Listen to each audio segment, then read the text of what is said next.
வணக்கம், வாழ்க வளமுடன். இன்றைக்கி எங்கள் குலதெய்வம் கோயிலுக்கு தான் கிளம்பிகிட்ருக்குறோம். இது வந்து குற்றாலத்துலேருந்து ஐந்தருவி ஆட்டோவில் போய்கிட்டு இருக்கிறோம். அங்கே போயிட்டு வந்து குலதெய்வம் கோயிலுக்கு வந்துட்டோம்.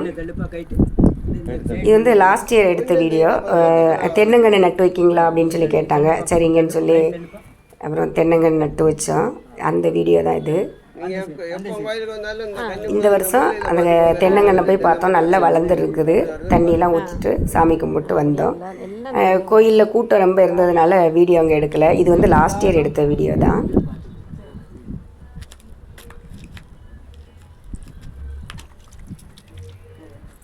அந்த நட்டு வச்சு அந்த பெரியவர் தான் சொன்னார், நீங்கள் வர்ற போதெல்லாம் அந்த கண்ணுக்கு வந்து தண்ணி ஊற்றுங்க அப்படின்னாங்க. அதுக்கப்புறம் நாங்கள் ஊற்றிட்டு வந்தோம். அப்புறம் குலசாமி கும்பிட்டுட்டு அங்கேருந்து திருமலை கோயிலுக்கு வந்துட்டோம். பம்பொலி அப்படிங்கிற ஊர்லேருந்து திருமலை கோயிலுக்கு ஆட்டோவில் வந்துட்டுருக்குறோம். அங்கே வந்து சாமி கும்பிட்டு கிளம்பலாம் அப்படின்னு திருமலை கோயிலுக்கு வந்தாச்சுங்க. நாங்கள் அங்கே வரும்போது மத்தியானம் 3:30 பக்கம் ஆயிடுச்சு. அப்போ வந்து பஸ்ஸு 2 மணிலேருந்து 4:30 மணி வரைக்கும் பஸ் எடுக்க மாட்டாங்களாம்மா. இந்த வழியாக தான் பஸ்ஸு, காரு, பைக் எல்லாம் இந்த வழியாக போகும். அப்புறம் 1.5 மணி நேரம் 1 மணி நேரத்துக்கு மேலே எப்படி வெயிட் பண்ணுறது அப்படின்னு சொல்லிட்டு நடக்கலாம் அப்படின்னு சொல்லி படிக்கட்டு வழியாக, இது வழியாக தான் படிக்கட்டு இருக்குது, இது வழியாக நாங்கள் நடக்க ஆரம்பிச்சிட்டோம்.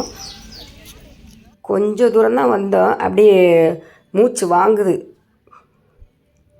எவ்வளவுக்கு வாங்குதுன்னு தெரியல, அந்த அளவுக்கு வாங்கிக்கிட்டே இருக்குது. ஏன்னா படி வந்து குட்டி குட்டி படியாகவும் இருக்குது, நெட்டுக்க போய்கிட்டு இருக்குது. சின்ன பிள்ளையில ஏறணும், கொஞ்சம் சிரமம் தெரியல. இப்போ ரொம்ப சிரமமாக தெரியுது. அந்த அளவுக்கு படி வந்து நெட்டுக்க தெரியுது.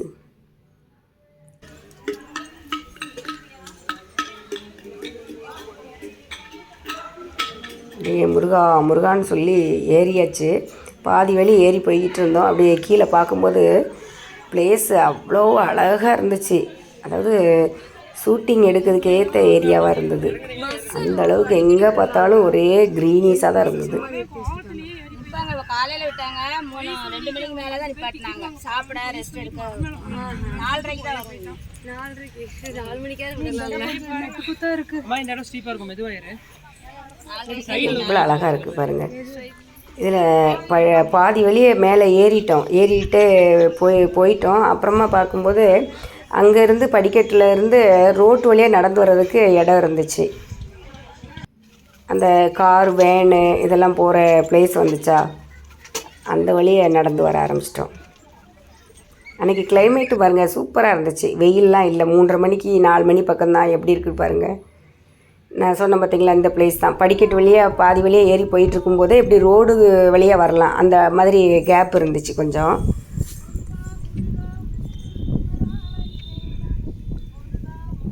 ரோட்டு வழியாக தான் திருப்பி மீதி பாதையாக நடந்து வந்தோம்.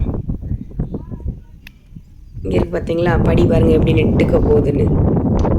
எப்படி ஏறியும் போகலாம். அப்புறம் அதுலேருந்து இடும்பன் கோயில்னு சொல்லிட்டு போர்டு இருந்துச்சு. அதுலேருந்து கிராஸ் பண்ணி வந்தோம்னா காரு, வேன் எல்லாம் போகிறதுக்கு ரோடு இருக்கும். அது வழியாக நம்ம நடந்து மேலே வந்துட்டோம்.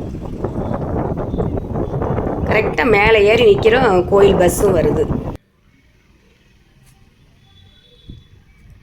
மேலே பாருங்கள் அருமையாக இருக்குது. ஃபோட்டோ ஷூட் எடுக்கிறதுக்கு அப்படி ஒரு பிளேஸு செம்மையாக இருக்கும். ரொம்ப அழகாக இருந்துச்சு பார்க்குறதுக்கு.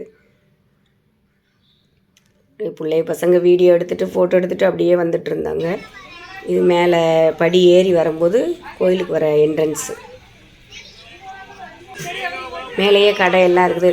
இது பூஜைக்குள்ளே ஜாமான் வாங்கிக்கலாம். அப்புறம் பிரசாதம், வாட்டர் பாட்டிலு ஏதாவது வாங்கிக்கலாம். மேலே கடை இருந்துச்சு.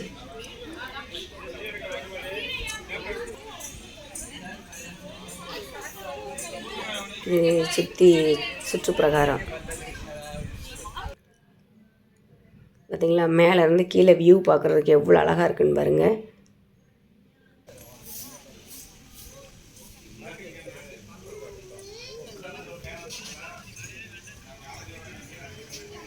இது வழியாக தான் உள்ளே போய் முருகரை பார்க்கலாம்.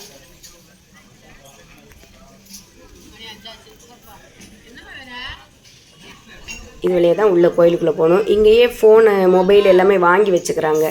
அதனால் வீடியோ எதுவும் உள்ளே போய் எடுக்க முடியறதில்ல.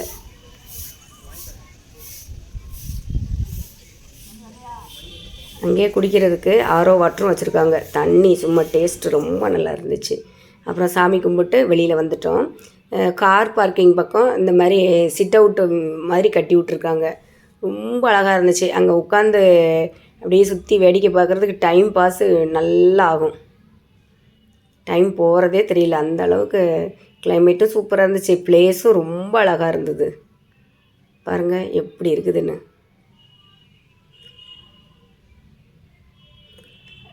மேலேயே பாருங்கள், மலையிலேயே தெப்பக்குளம் இருக்குது. இவ்வளோ பெரிய தெப்பக்குளம், அதில் தண்ணியும் வேறு இருக்குது பாருங்கள். சாமி கும்பிட்டு வெளியே சுற்றி வந்தோம் அப்படின்னா அந்த பக்கம் தெப்பக்குளமெல்லாம் இருக்குது.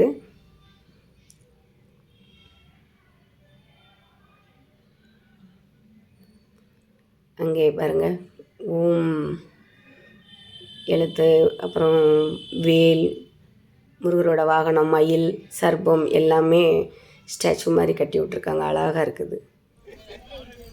இது சாமி கும்பிட்டு வெளியில் வரும்போது பால்கனி மாதிரி இருக்குது. அதில் 2 பக்கமும் கல்லால் தான் கட்டி விட்ருக்காங்க. மயில் பாருங்கள், 2 பக்கமும் அழகாக அப்படியே ட்ராயிங் பண்ண மாதிரி பண்ணி வச்சுருக்காங்க. அழகாக இருந்தது பார்க்குறதுக்கு. காற்றும் செம்மையாக நல்லா இருந்துச்சு, காற்று அடித்தது. அதான் சாமி கும்பிட்டு வரும்போது படிக்கட்டுலேயே நடந்து வந்துட்டோம். பஸ்ஸுக்காக வெயிட் பண்ணி பார்த்தோம், பஸ்ஸு வர மாதிரி தெரியல. சரி டைம் ஆகுது அப்படின்னு சொல்லிட்டு படிக்கட்டுலேயே நடந்து வந்துட்டோம்.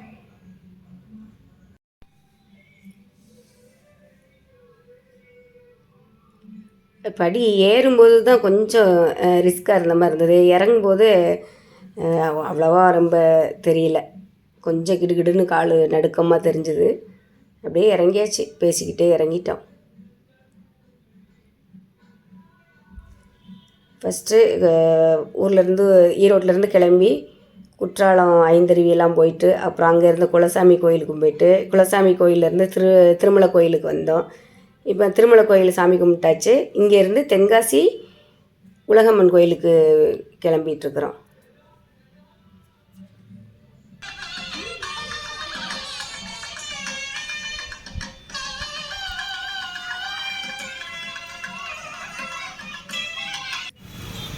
உலகம்மன் கோயில் வந்தாச்சு. அதாவது காசி விஸ்வநாதர் அப்படின்னு சொல்லுவாங்க அந்த கோயிலை. அங்கே போயிட்டு வந்ததுக்கு நிகர் அப்படிம்பாங்க இந்த கோயில் போயிட்டு வந்தால்.